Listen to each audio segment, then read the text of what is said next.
Postman Pat, Postman Pat, Postman Pat, and his black and white cat. Early in the morning, just as day is dawning, he picks up all the post bags in his van.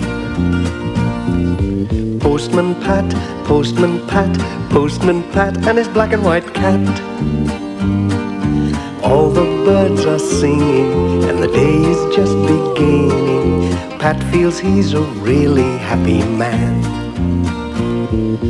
Everybody knows his bright red van. All his friends will smile as he waves to greet them. Maybe you can never be sure there'll be knock, ring, letters through your door.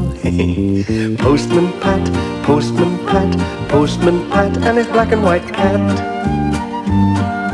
All the birds are singing, and the day is just beginning. Pat feels he's a really happy man.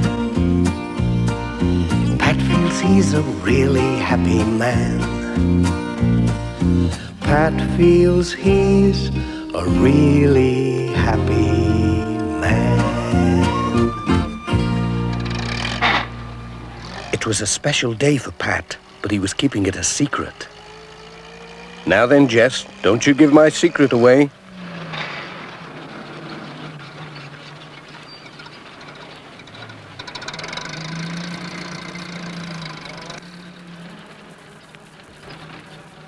Mrs. Goggins was looking out for Pat. She was very pleased about something. "Hello, Pat," she said. "There's a lot of post today."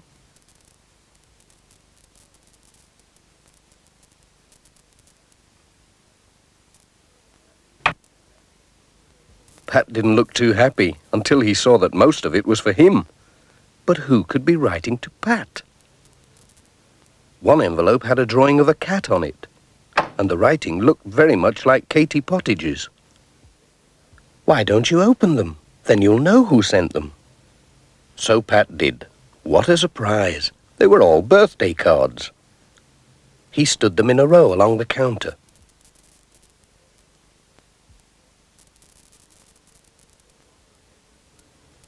There was one from every person on his round.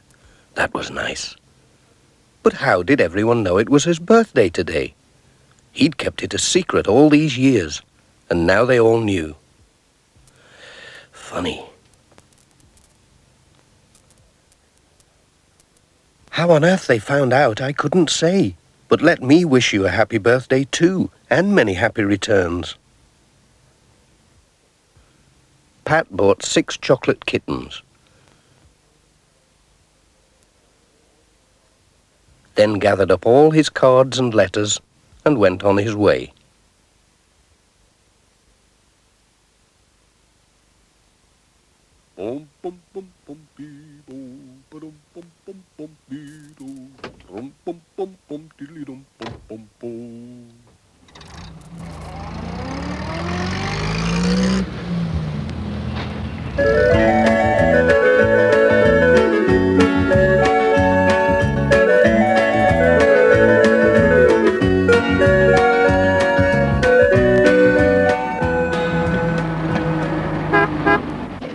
At Greendale Farm, the twins were looking out for Pat. "Happy birthday, Pat," they said as he came in with the post. Thank you." Mrs. Pottage had just come in from the kitchen. "Happy birthday," she said. Pat showed the twins his cards.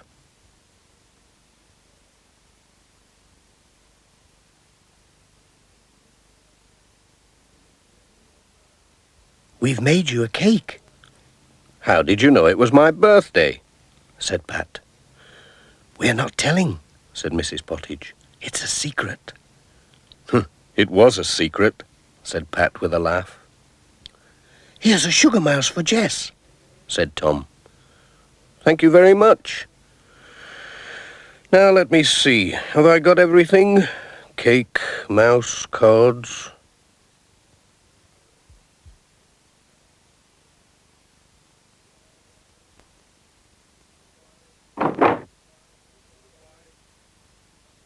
Goodbye.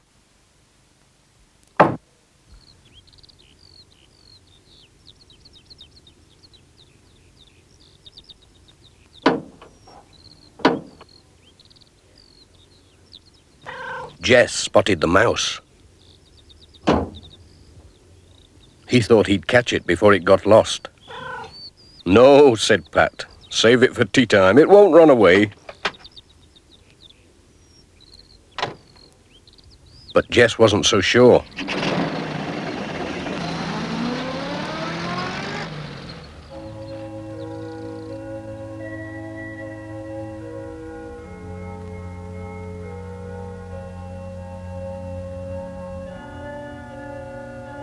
Hello, Reverend.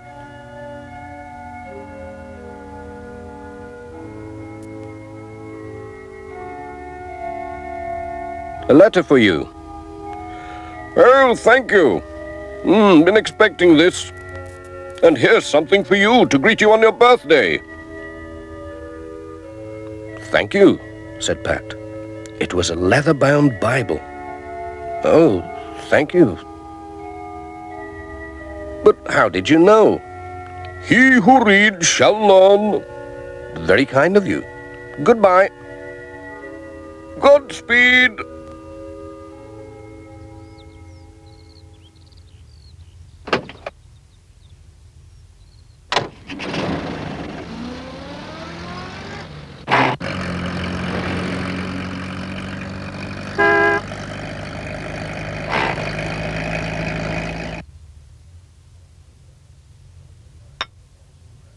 There were some letters for Thompson Ground.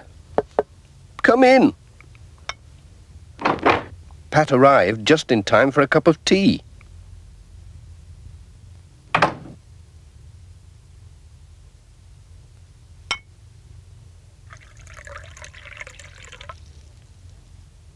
Thank you. Oh, your letter.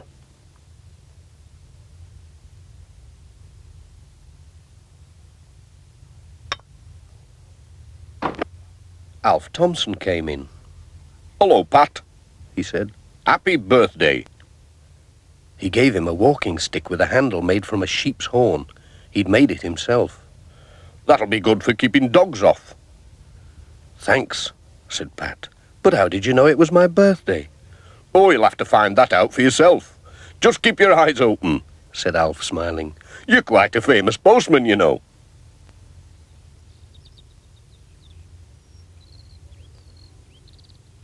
Whatever does he mean? Thought Pat. He was getting more and more puzzled, and his van was filling up with presents.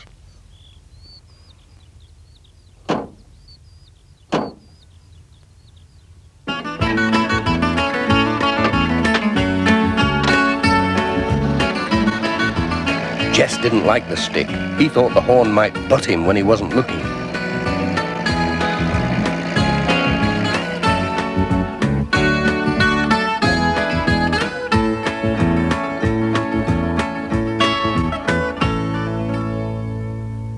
Granny Dryden was busy cooking when Pat arrived with the letters. He'd brought her groceries too, as the mobile shop couldn't get up the lane to her cottage. Morning! Post! Granny Dryden had knitted something for Pat's birthday. Whatever was it? A woolly vest. It'll keep you warm in the winter, said Granny Dryden. It looked very itchy. But Pat said, thank you, it's just the right size. How did you know it was my birthday? Eh? I can't hear a word you say, said Granny Dryden. I need a new battery in my hearing aid. I'll bring you one tomorrow, said Pat. Goodbye.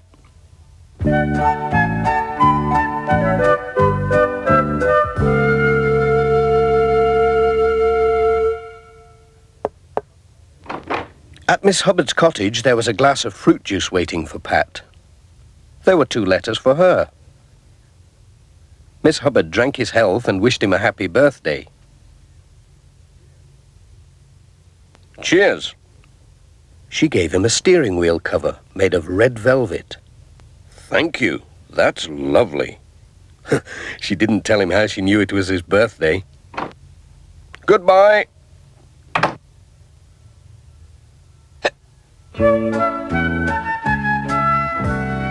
At Intake Farm, George Lancaster showed Pat his special prize hens.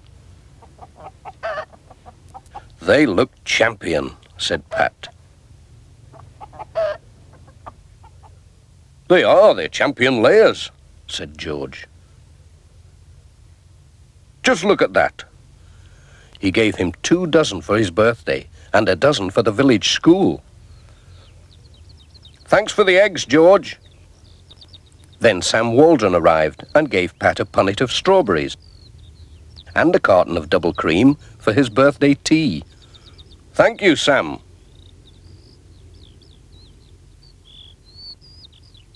Bum bum bum bum bum bum bidum dum dilly dum bum bum rum bum bum badum bum bum bum.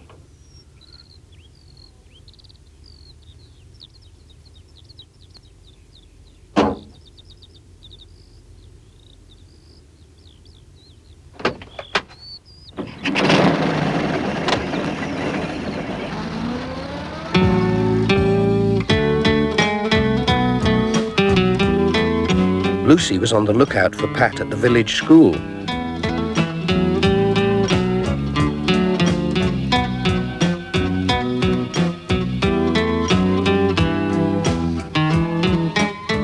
The children had made a picture of him on a big sheet of card with Happy Birthday written underneath and all their names. They'd also made a model of his van, but they wouldn't tell him how they knew it was his birthday.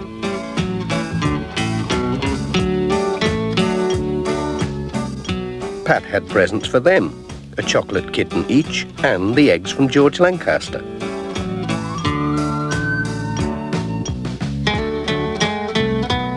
Goodbye.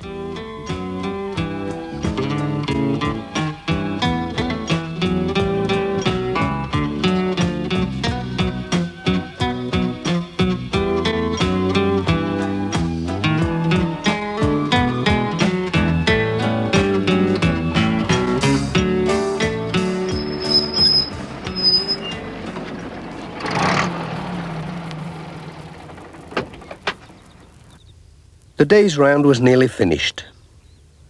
Pat was just looking to see if there were any letters to collect when Peter Fogg came along on his tractor.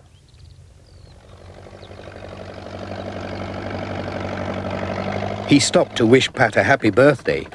Pat told him how everyone seemed to know about it. Don't you know why? Said Peter Fogg, laughing. I wish I did, said Pat.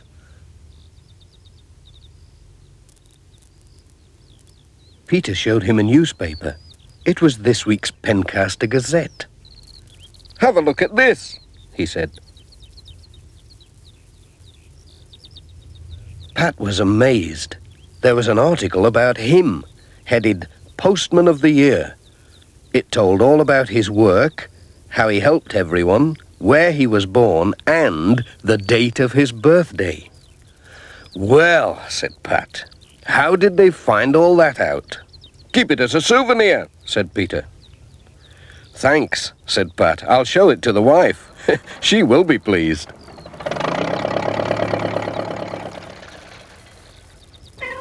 All right, Jess, I'm coming. I know it's been a long day, but we're off home now.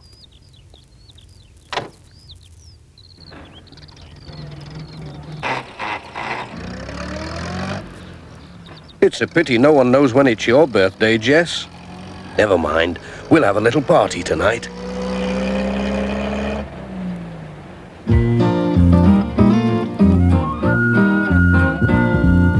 Postman Pat, Postman Pat, Postman Pat, and his black and white cat. Bum bum bum bum bum bum, bidum dum dilly dum bum bum, rum bum bum badum bum bum bum bum.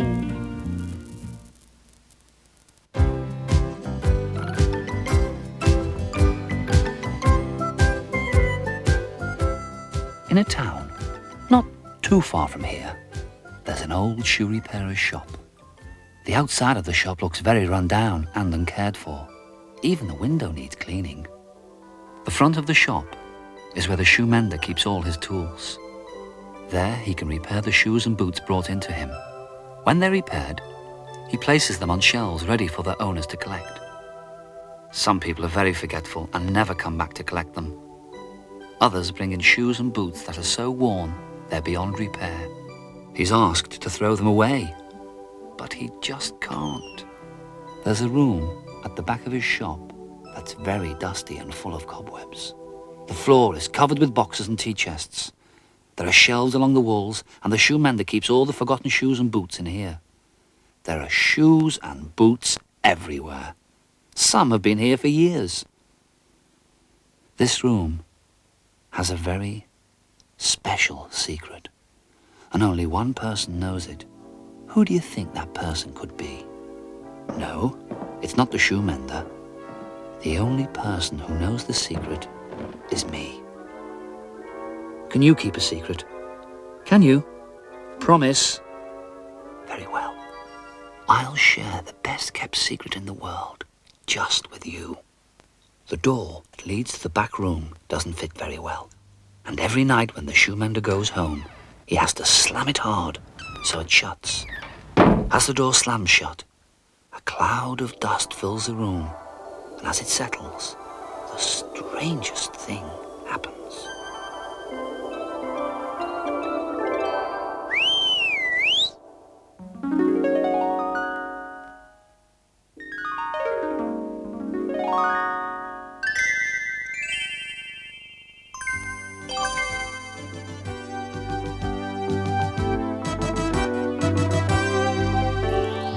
Welcome to the magic world of the shoe people. We are now in Shoe Town. In this magic world, shoes and boots become real, just like you and me. Ah, here's PC Boot on his beat. He's just the person to show us around Shoe Town and introduce us to some of the people who live there. Would you mind, PC Boot? Delighted, I'm sure. Right. Now, that house over there, looking like a circus tent, belongs to Charlie the Clown. Nice sort of fellow, to my way of thinking, but full of tricks. Now, this house belongs to Trampy, who, as you can see, is not exactly keen on home improvement. Ah, Sergeant Major lives here. Good morning, Sergeant Major. Morning, sir. Always shouts. Still thinks he's in the army. Ah, now here's a delightful cottage. Belongs to Margot, the ballerina. Hello, PC Boot. Stopping for tea? I'm afraid not, ma'am. Not while I'm on duty, thank you. Now, this odd-looking place belongs to Wellington. Pleasant enough chap, but as you can see, he's very fond of getting wet. Simply loves it when it's raining. And last but not least is, me. May I present my own little abode? Shoe Street Police Station. May not look much, but there's no place like home. Thank you for showing us around, PC Boot, but we have to go now. Oh, my pleasure, I'm sure.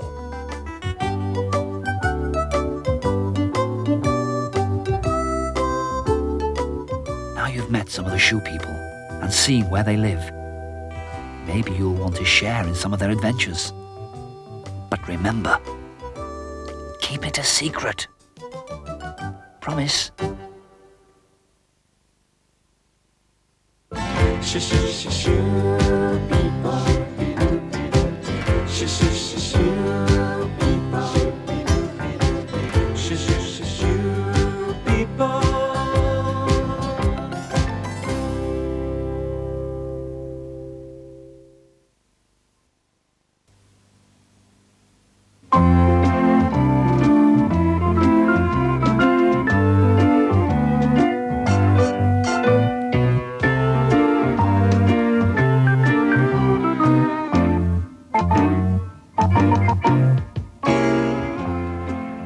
and Mrs. Brown first met Paddington on a railway station, which was how he came to have such an unusual name for a bear. They were waiting for their daughter Judy when Mr. Brown caught sight of him sitting on an old suitcase behind a pile of mail bags. As they drew near, he stood up and politely raised his hat. "Good afternoon," he said. "Can I help you?" "Well, no," said Mr. Brown. "We were wondering if we could help you." "You're a very small bear," said Mrs. Brown. "Where are you from?" "Darkest Peru," said the bear. "I'm not really supposed to be here at all. I'm a stowaway. I came all the way in a lifeboat, and I ate marmalade. Bears like marmalade. I used to live with my Aunt Lucy, but she had to go into a home for retired bears, so I emigrated." "Oh. Aunt Lucy always said she wanted me to emigrate when I was old enough, but now that I have, I'm not quite sure what to do next." As he bent down, the Browns caught sight of a label round his neck. It said, "Please look after this bear, thank you." It was the kind of label you couldn't possibly ignore, and in no time at all, things began to happen. Mrs. Brown thought of a name for him. Paddington.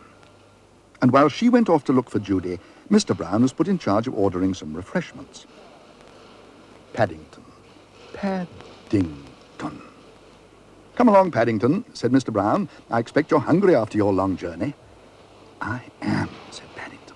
"Very."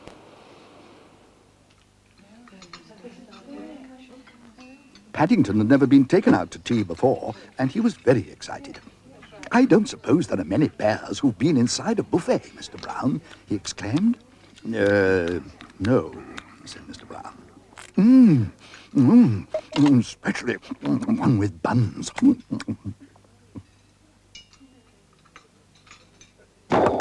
"I think perhaps I'd better sit down." Yes," said Mr. Brown, trying hard to pretend that he had tea with a bear every day of his life. "Hello, Mrs. Brown," called Paddington as he caught sight of the others. "Don't go away. We're in here." "Watch out," shouted Mr. Brown. But he was too late. Paddington was already up to his knees in trouble. "Henry," cried Mrs. Brown, "what are you doing?" "What am I doing? Look at him. He's all covered in jam and cream. I've never seen such a mess. I don't know what the manageress will say." "Or the taxi driver," said Judy. "Taxi driver?" "Judy's right," said Mrs. Brown. "We can't leave him here, not in his present state." "Don't worry, Mrs. Brown," called Paddington. "I'll clear up the mess. Bears are good at clearing up messes."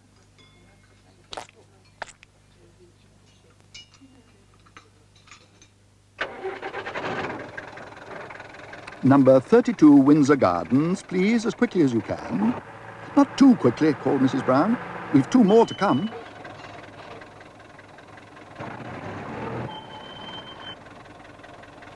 "Is that one of them?" asked the driver. "He's covered in white stuff." "It's only cream," said Judy. "I dare say," said the driver. "But Bears is 6pence extra. Sticky Bears is 9pence. 9pence extra!" exclaimed Paddington hotly. He directed a hard stare at the driver. He seemed to go a funny shade of pink. "Gosh," said Judy, "how did you learn to do that?" "My Aunt Lucy taught me," said Paddington. "She said it might come in useful one day." "Mary," said Mr. Brown, "are you sure we're doing the right thing?" "That," said Mrs. Brown, "remains to be seen. I've never had a bear about the house before, but I have a feeling things may never be quite the same again."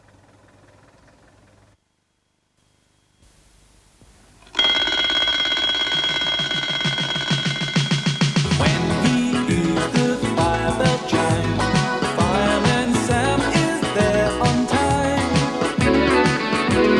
Putting on his coat and hat in less than 7 seconds flat.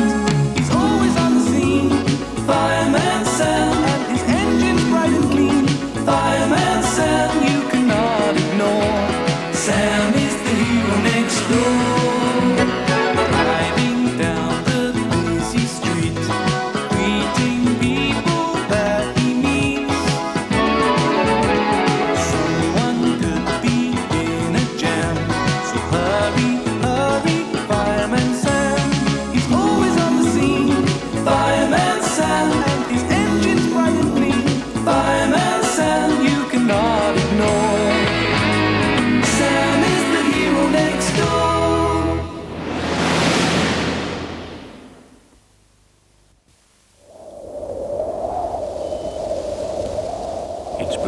gale today in Pontypandy, but a hurricane wouldn't lower the spirits of the ever-cheerful, debonair Trevor Evans the bus. Oh!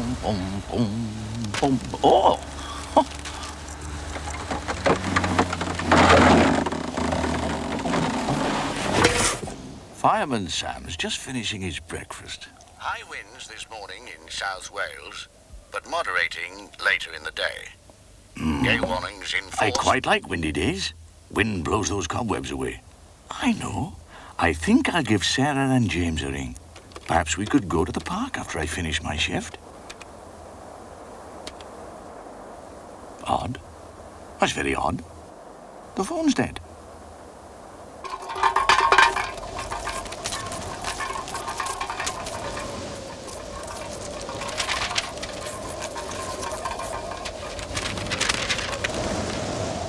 Pronto, pronto. Hello, hello. Oh, il telefono in on work. Hello there, Bella. I'll have my usual. Cheese and chutney sandwiches, please. Sandwiches. How make the sandwiches? I got no bread. I phoned the baker, but the phone no work. Oh, mamma mia. Leave it to me, Bella. I'll see what I can do.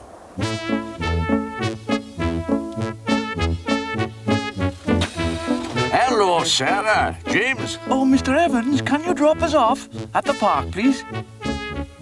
Hop in, then. Oh, that's a nice kite you got there. I'll show you how to fly it. But we know, Mr. Evans. Not as well as me, my sugar lumps.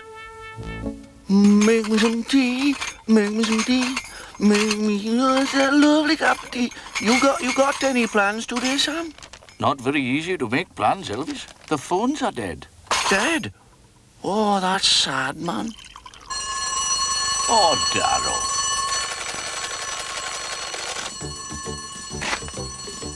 Now who needs the fire service? Get to work, man.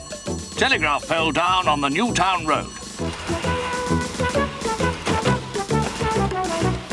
All present and correct, sir. Right, let's go.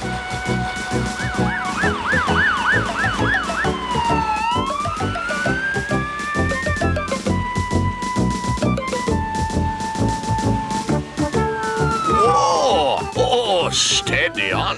Uncle Sam's in a hurry today.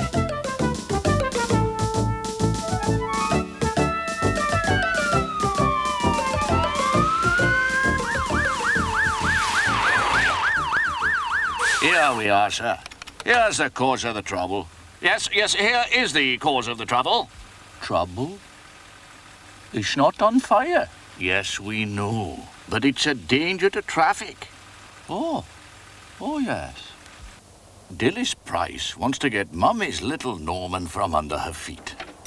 I want to watch the telly. That's all you ever do. You'll have square eyes, my sweet. Oh, Mum. Now then, off you go to have a lovely play in the park. Norman! Scram!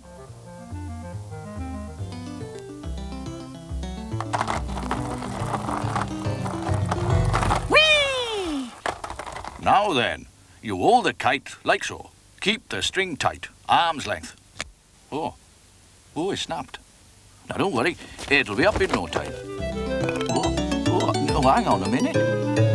Oh, no, come back here. No, come to Trevor. Oh. Yes, well. Oh, Mr. Evans, look out! Sorry, Mr. Evans. It's quite all right, Norman. All systems go, Cridlington. Yeah, go, man, go. I mean, all systems go, sir. Right, Fireman Sam, reverse mode. Yes, sir. Come on, Jupiter. Back a bit. Back. Yeah, that'll do. Okay, man, make up. Another job well done. There. We leave the rest to the telephone engineers.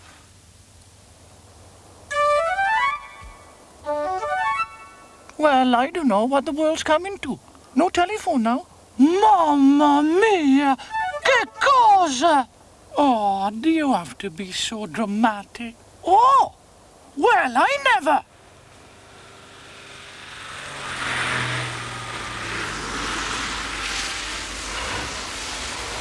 I'll just tell Bella that the telephone problem's in hand, sir.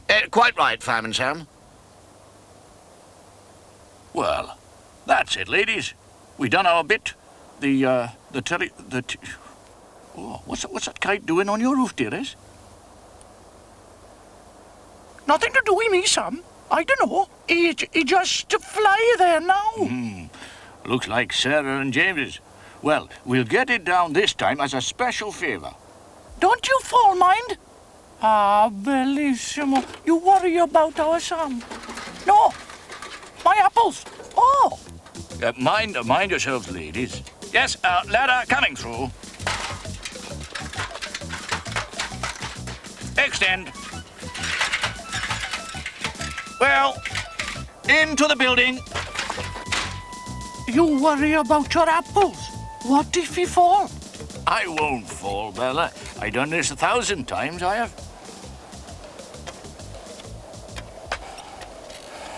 Right, here we are. Well, it won't be long now. Right there. Oh! Steady, sir. Careful!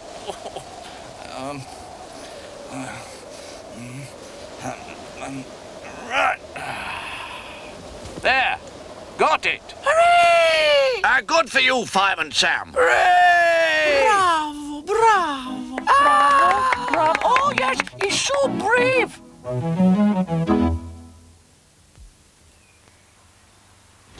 There we are. I hope you didn't break anything up there. And you tell Sarah and James to look after things in future, mind.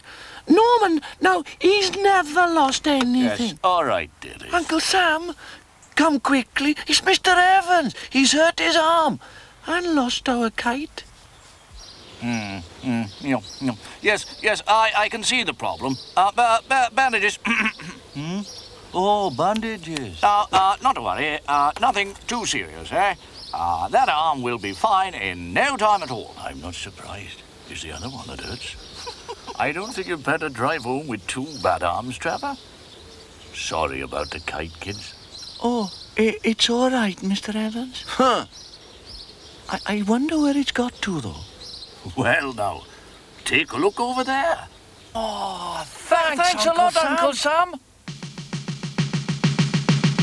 When he used the fire bell chime, Fireman Sam is there on time. Someone might be in a jam, so hurry, hurry, Fireman Sam. Always on the scene, Fireman Sam, and his engine's bright and clean. Fireman Sam, you cannot ignore. Sam is the hero next door.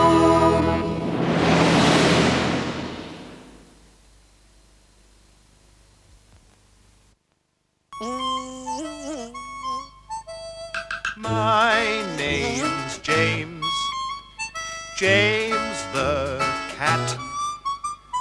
I've had fame, money, and all that. Now I'm here, growing fat, chasing birds and butterflies. James the cat.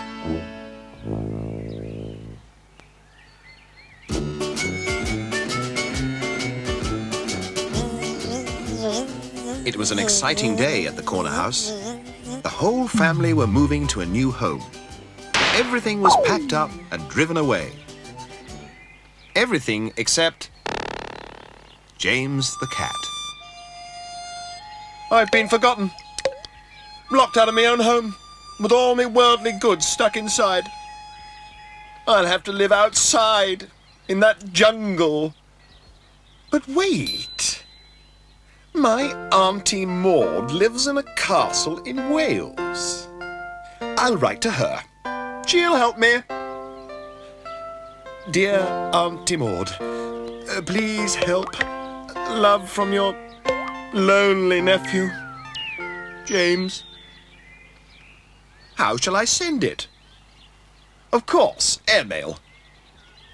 Supposing she never gets it, I'm just a forgotten second-hand cat. Not a friend in the world.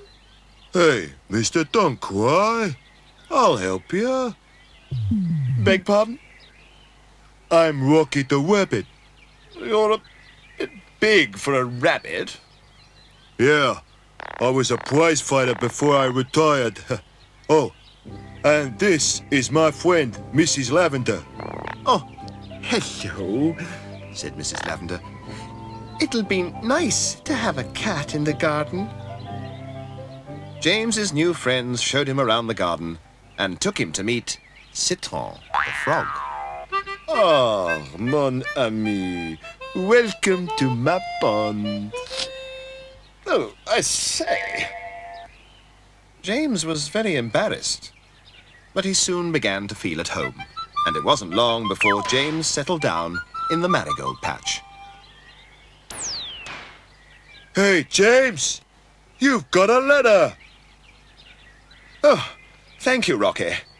Oh, it's from my Auntie Maud. Help arriving with Australian friend who's visiting Britain. I told you so. I shall be whisked off to my auntie's castle to live like a king. You! I'm Frida, your Auntie Maud's friend, and I've got something special for you. Oh, not a cat. I'm a kangaroo, silly. Now, where did I put your parcel? Ah! Here it is. What is that? My name is Dennis, and I'm a real dragon. I don't want a dragon. I'll be very useful, and I am your present. But how can you help me? You're locked out of your home, so why can't this rabbit bash down the back door? Hey, hey, hey! And Frida here can bring out all your belongings. Oh, ripper, James. Now I can live in the house and the garden. My best idea today. Whose idea? Sorry, Dennis. I have decided to stay on at the corner house to look after you all. Night and day you can come to me with your problems and I shall do my just best. Listen to him, the bossy old windbag. So, James settled down in the garden with his new friends.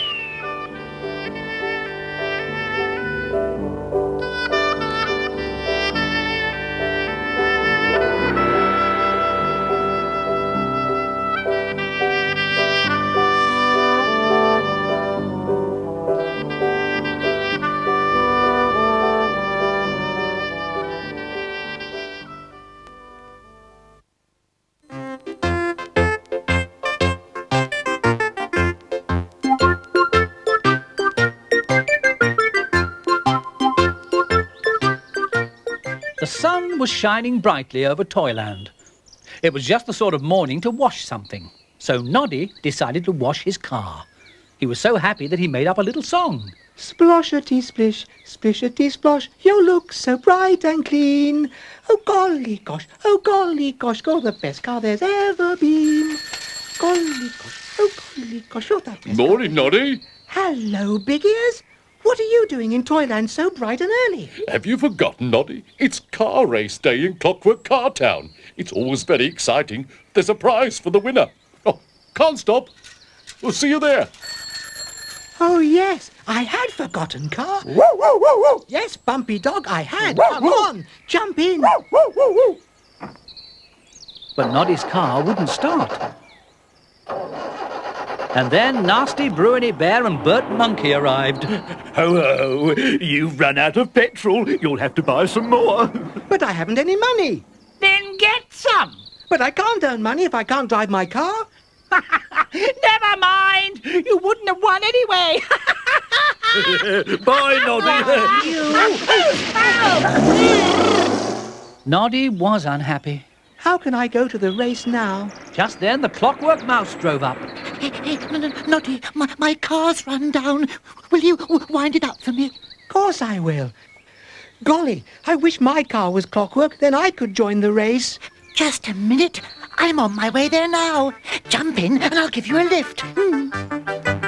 On their way, Bert and Bruiny charged past, shouting and laughing cheekily, and frightened Clockwork Mouse. Look out! Sorry, Noddy.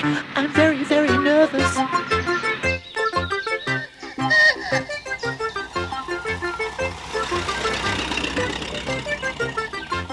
When they arrived at Clockwork Car Town, everyone was there to see the race. Hello, Noddy. Where's your car? How rude! If only I had my car, I'd show them. Oh, please, drive mine, Noddy. Those two have upset me so much, I'm sure I'd knock something over. We'll share the prize money. Oh, great! Noddy and Big Ears wound up the car, and then it was time for Wobbly Man to start the race. Ready, steady, go! And they're off! And Gobbo shoots ahead.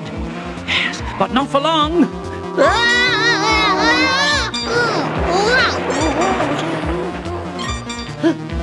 And Bert and Bruiny are now in the lead, and they are quickly followed by the Skittles. Noddy is trailing in fourth place. Come on, Noddy! Poor Freddy Fox a long way behind. Look out! Road dog! Hold on, Bumpy Dog. And Bert is gaining on Bruiny. And Noddy is passing the Skittles. And now he's passing Bruiny into the second lap. Bert, Noddy, Bruiny, the Skittles, and poor Freddy Fox. And Noddy is gaining on Bert. And he has passed him into the lead. The winner is Noddy! Hurrah for Noddy! We did it. We won the race. And we beat those show-offs. We're sorry, Noddy. Well done. Yes, we won't be mean again. With my share of the prize money, I can buy some petrol for my car. What's that? Oh, yes. And a big bone for you, Bumpy Dog.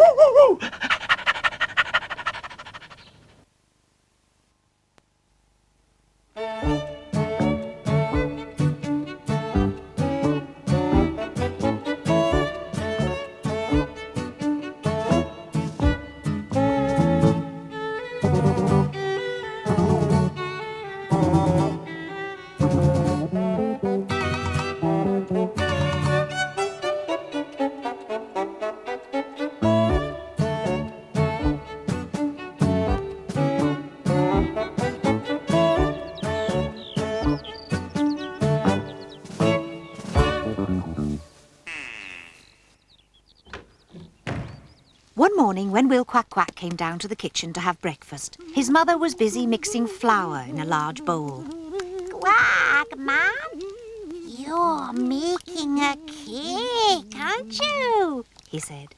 Yes, Will, but don't get excited about it, my little Cwac. Because it's a cake for Mary Pickles, his mother answered. Then when she saw his face fall, she added, But if there's any honey left over, I'll make you a honey sandwich. Will had to be satisfied with that. As he finished his porridge, he heard his mother suddenly say, Oh, there isn't half enough honey.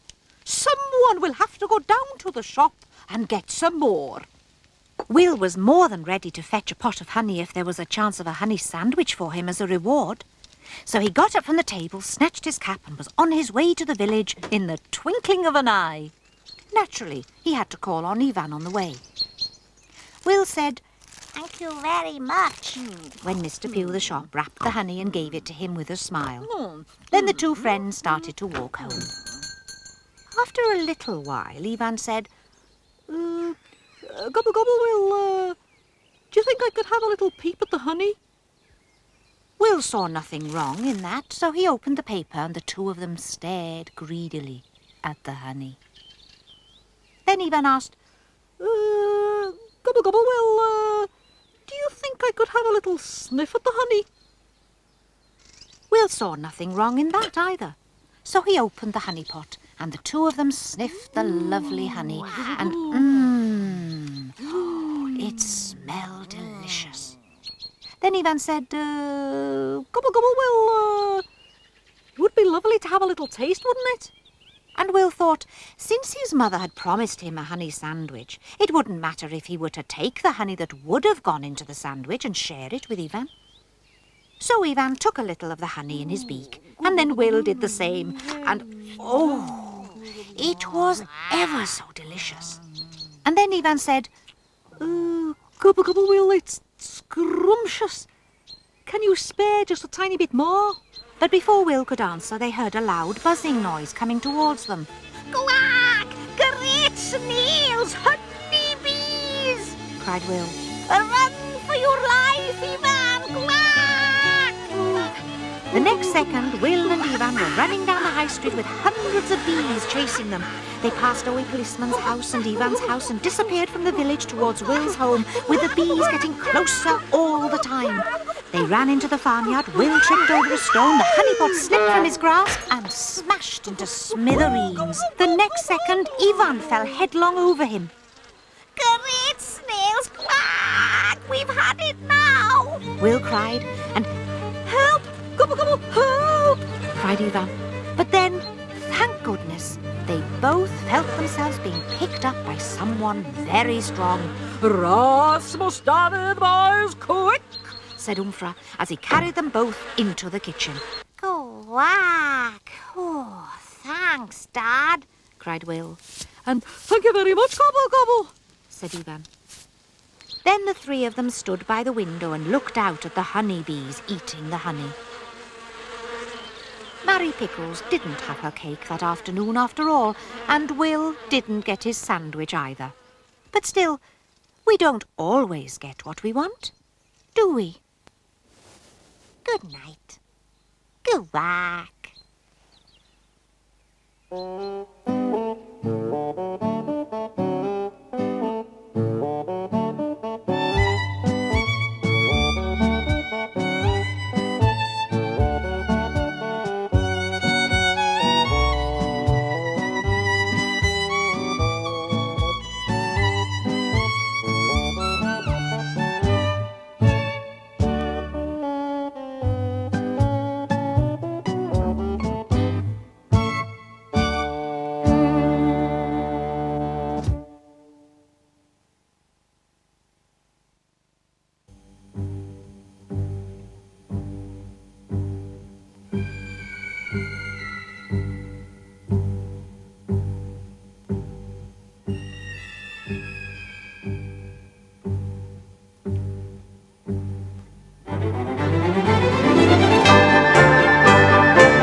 This is a story about an ordinary teddy bear. When he was made, they found something wrong with him and threw him away like a piece of rubbish into an old dark storeroom. Then, from outer space, a spotty man brought him to life with his cosmic dust. He took him to a magic cloud, where Mother Nature gave him special powers. That bear became SuperTed.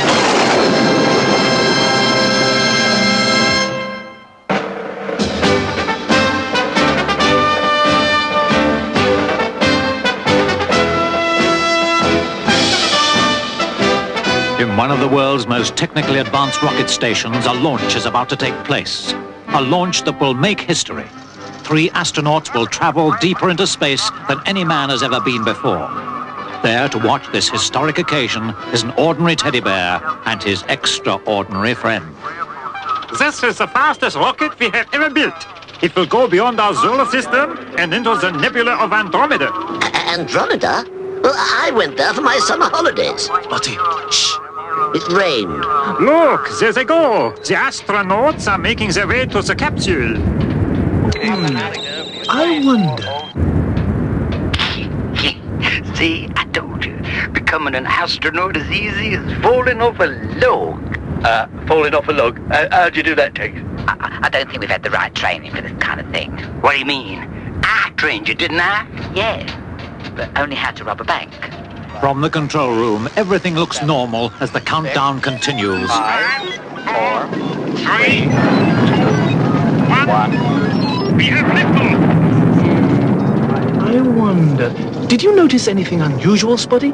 This whole planet's unusual. It's spotless.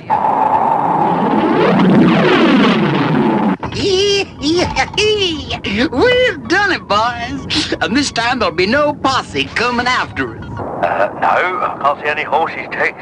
When I was a kid, I dreamed to have my own ranch. I never dreamed I'd have my own galaxy. Meanwhile, back at the rocket base... I don't like it, Spotty. There was something funny about those spacesuits. They didn't fit properly. Jumping jelly, Spotty, did you hear that? Look, over there. Wow, I'm glad you're here. Someone hit us over the head. But watch those snakes. Thanks. Gee, saved by a teddy bear. There's only one person who could tie up people with a rattlesnake. Texas Pete? Yes. Looks as if I'll have to say my secret magic word. We'll use your rocket, Spotty. Yes, it's the only one fast enough to catch them. Thousands of miles away, all is quiet in the stolen rocket as Texas Pete begins to dream. Texas Pete, ruler of the universe. I'll round up every planet and have it branded with my name in big letters so you can see it in every telescope in the galaxy. Ruler of the nebula. Eat your heart out, Billy the Kid. We're weightless. Tex, I've got a funny floating feeling. As if the ceiling's getting lower. Oh, yeah. Ooh, not a bone out of place. Bulk? Come on up, Tex.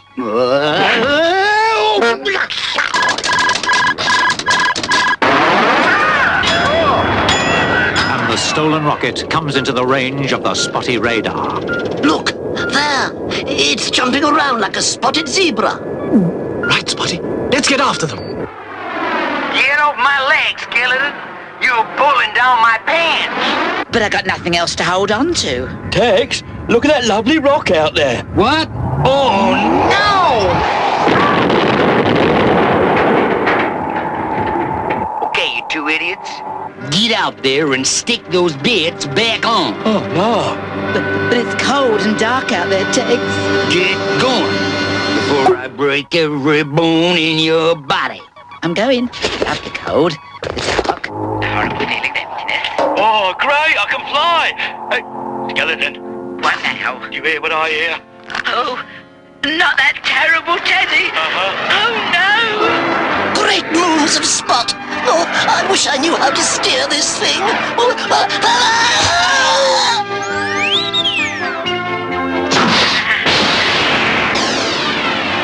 move the muscle. Not surprising. Haven't got any muscle. Your turn next, Bulk. No. Let me go. Let me go. All right. Now for text. Oh! SuperTed, are you all right? Wake up! You have to stop him. I know. I'll use some cosmic dust. Thanks, Spotty. But bubbling blancmange. Where's Texas Pete? We must go after him. Come on.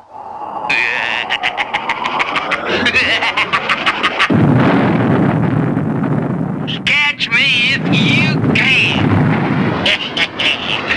I'll ram that spotty rocket out of existence. They'll be stranded in space forever. Look! He's going to ram my lovely rocket. Get in, SuperTed. One long burst will do it. Get away from those controls. Try and make me SuperTed. Get those fluffy paws off me, meaty little teddy bear. Don't you toy around with me, Texas. Take control. And that. Hey, steady on. And that. Pulsating prunes. Did I do that? My rocket! You're going to hit my lovely rocket! Hold on, Spotty. Spotty would have given me a rocket if I'd hit that. Later, back at the rocket base. Well, I'd like to say how glad I am that you were on the spot. Now, don't you start. Well, good eye and thank you. And don't worry about the villains. We'll take care of them. Goodbye. Goodbye. You were right about one thing, Spotty. Oh, what? Your rocket ship. It can knock spots off anything we've got on Earth.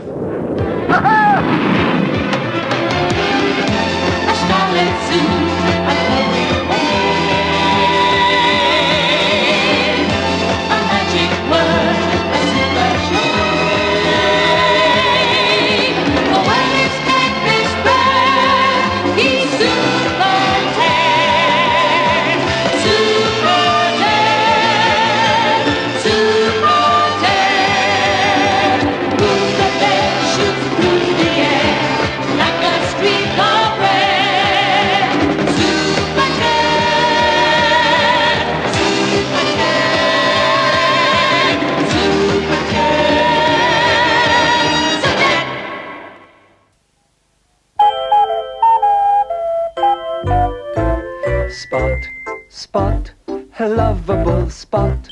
He's soft and cuddly and he smiles a lot. If there ever was a pup to cheer you up, it's Spot, Spot, Spot.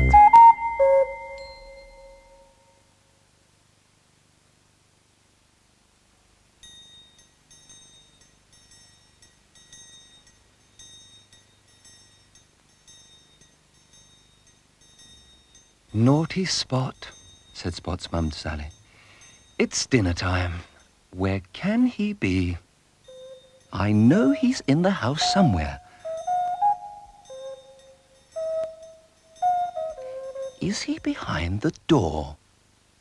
Thought Sally.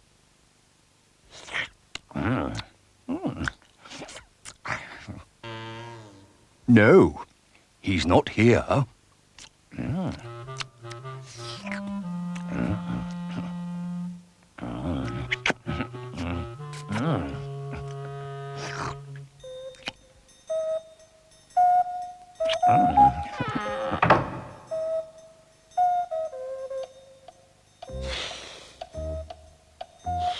What's that? Is he in the clock?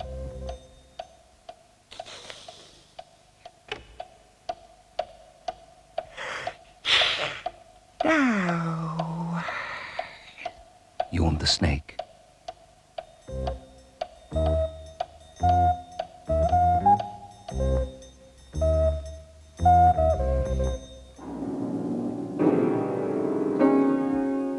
Spot, are you in the piano?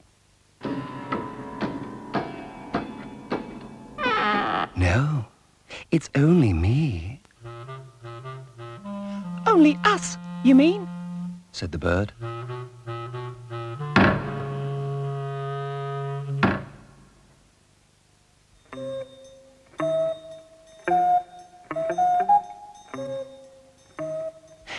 Perhaps he's upstairs, thought Sally. Oh, he's probably in the cupboard under the stairs.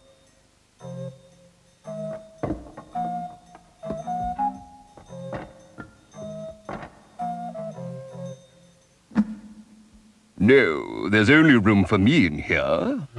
And it's quite cramped as it is.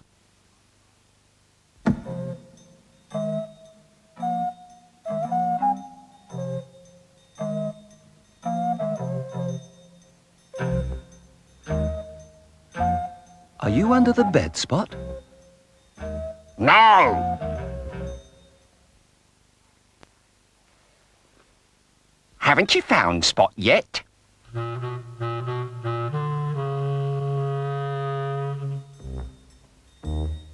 Aha, thought Sally. There's Spot. I see you, Spot.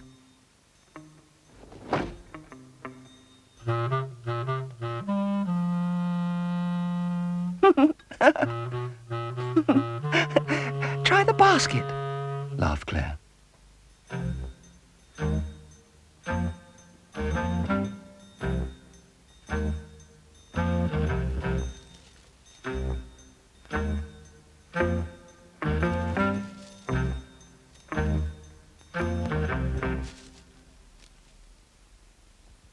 Hello, Mum, said Spot. Did you think I was lost? Good boy, Spot. Now go and eat up your dinner.